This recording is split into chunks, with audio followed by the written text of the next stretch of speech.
Bienvenue sur Africa 24 dans cette nouvelle édition du QG Weekend. Voici les titres de l'actualité. 2042 cas de dénonciation ont été enregistrés en 2016 au Cameroun. Les chiffres rendus publics ce 22 décembre par la CONAC, la Commission nationale anticorruption. Les détails dans cette édition. Au Rwanda, les autorités envisagent de créer une banque foncière afin de faciliter l'accès aux logements abordables. En effet, les foyers les plus modestes rencontrent des difficultés à se loger, notamment à Kigali, la capitale. Et puis au Kenya, le Haut Commissariat aux réfugiés et le Conseil danois ont lancé un programme artistique destiné aux réfugiés. L'occasion pour ces derniers de développer leurs talents et de surmonter leurs différents traumatismes. Mais tout d'abord, au Libéria, l'élection présidentielle se tiendra bien ce mardi 26 décembre 2017. La Cour suprême a en effet rejeté la demande du Parti de l'Unité qui réclamait un nouveau report du scrutin. Initialement prévu le 7 novembre, ce second tour avait été repoussé suite à une plainte du candidat malheureux Charles Bromskin qui dénonçait des fraudes. Ce 26 décembre, ce scrutin opposera donc l'ancien joueur de football international Georges Weah et Joseph Boakai, l'ancien vice-président. Le taux de lutte contre la corruption en hausse de 1,98% en 2016 au Cameroun. Un chiffre issu du rapport de la CONAC rendu public ce 22 décembre. L'instance de lutte contre les détournements de fonds publics a en effet intensifié ses actions dans les 10 régions du Cameroun, notamment dans le domaine de la prévention, de l'investigation et de coopération. Reportage Corinne Kamseux. 2042 cas de dénonciation d'actes de corruption enregistrés par la Commission nationale anticorruption du Cameroun, CONAC, en 2016, une baisse sensible par rapport aux 2758 cas de l'année précédente. C'est l'un des chiffres du 7e rapport de la CONAC sur l'état de la lutte contre la corruption en 2016 au Cameroun, rendu public ce 22 décembre 2017. Le plan d'action régional mis en œuvre montre que son taux moyen d'exécution est de 31,95%, soit une augmentation d'1,98% par rapport à 2015, avec les régions de l'Adamawa et de l'Ouest qui affichent les meilleurs résultats. Ce 7e rapport se veut également inclusif. Ce rapport est le produit désormais de toutes les structures du pays. Parce qu'à un moment donné, beaucoup ont pensé que la lutte contre la corruption était une affaire exclusive de la CONAC.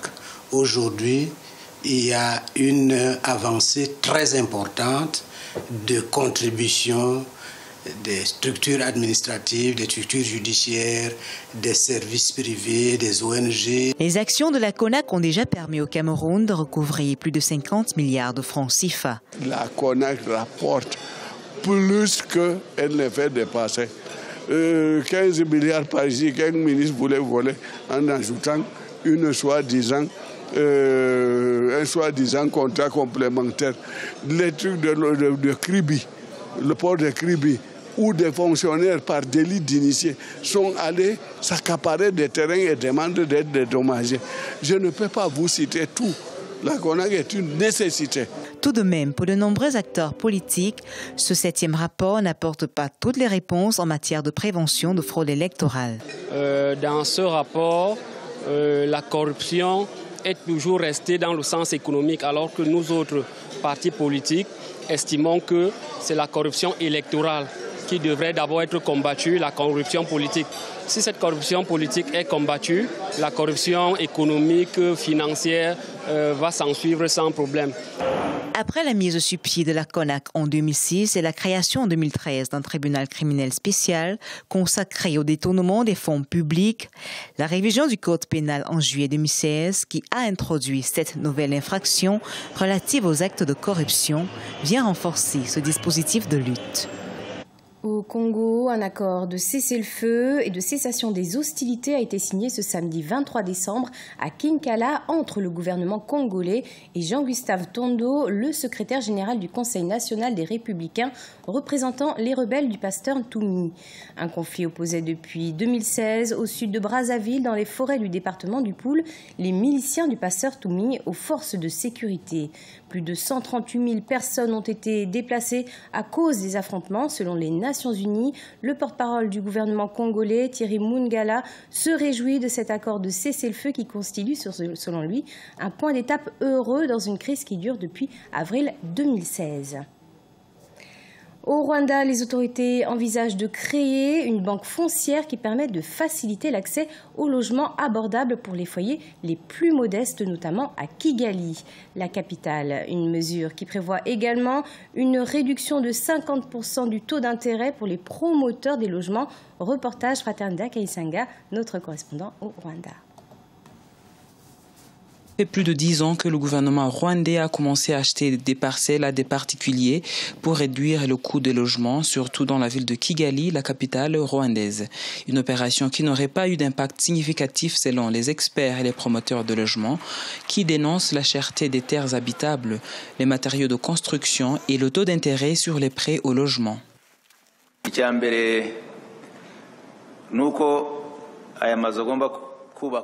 Nous avons pris différentes mesures pour contrer le problème de logement, notamment la construction de maisons pour les plus démunis. Mais comme nous ne pouvons pas construire pour tout le monde, nous avons pris la résolution de mettre à disposition des infrastructures de base pour les promoteurs des logements qui s'évaluent à 30% du coût de construction.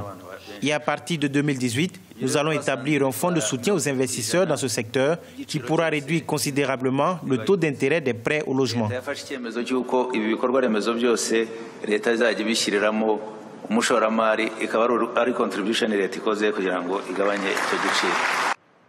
Selon le rapport du ministère rwandais des infrastructures, la ville de Kigali a besoin de plus de 560 unités de logement à l'horizon 2020. Avec les mécanismes mis en place par le gouvernement rwandais, les promoteurs se sont engagés à construire 13 000 logements à compter de l'année prochaine.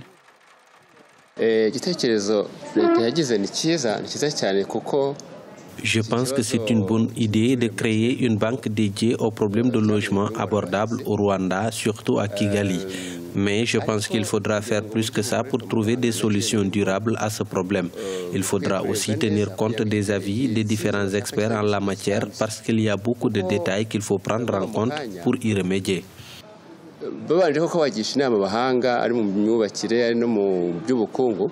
Actuellement, un prêt au logement attire jusqu'à 20% du taux d'intérêt, mais avec la création du fonds de soutien au logement, les promoteurs de logements abordables obtiendront un prêt à un taux d'intérêt de 10%. Dans l'actualité également, le président ivoirien Alassane Ouattara a reçu ce vendredi 22 décembre l'émir du Qatar, Cheikh Tamim Ben Hamad Al Thani, dans le cadre de sa tournée en Afrique de l'Ouest. 4 accords de coopération ont été signés par les deux pays, portant notamment sur le soutien à la jeunesse, la culture et le sport, ainsi qu'un accord offrant un droit de survol de l'espace aérien des deux pays. Lors de cette visite, l'émir du Qatar a également été élevé au rang de Grand Croix de l'Ordre national de la République de Côte d'Ivoire, la plus haute distinction. Au Kenya, un programme artistique initié par le Haut Commissariat aux réfugiés permet aux jeunes d'exprimer leur talent à travers l'art et la musique. Certains d'entre eux ont même sorti un album sous la direction du rappeur Octopiso. Les détails, Sharon Kamara.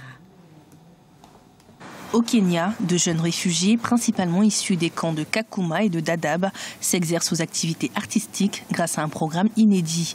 Initié en 2015 par le Haut Commissariat aux réfugiés et le Conseil danois des réfugiés, le programme leur permet de découvrir l'art et la musique et d'ainsi développer leur talent loin des crises et des tensions qu'ils ont pu traverser. Nous observons de véritables progrès chez chacun d'entre nous. Avant, chacun restait dans son coin avec son talent, mais ils nous ont donné la chance de nous exprimer. Maintenant, je suis à un niveau que je n'aurais jamais pu imaginer. C'est au centre culturel de l'Alliance française à Nairobi que les réfugiés se produisent. Avec le soutien de célèbres artistes locaux, ils trouvent ainsi une tribune pour s'exprimer de manière ludique et artistique. Des talents insoupçonnés se dévoilent et les réfugiés arrivent ainsi à surmonter leurs différents traumatismes. Cela a commencé quand je suis allé les voir pour une représentation. J'ai ressenti qu'il fallait que je fasse quelque chose de plus pour ces jeunes. Nous voulions qu'ils soient vus différemment. L'idée est de célébrer le génie en chacun d'entre eux. Sous la direction du rappeur kényan Octopizo, quelques jeunes réfugiés ont sorti un album il y a 1 an baptisé Refugee News.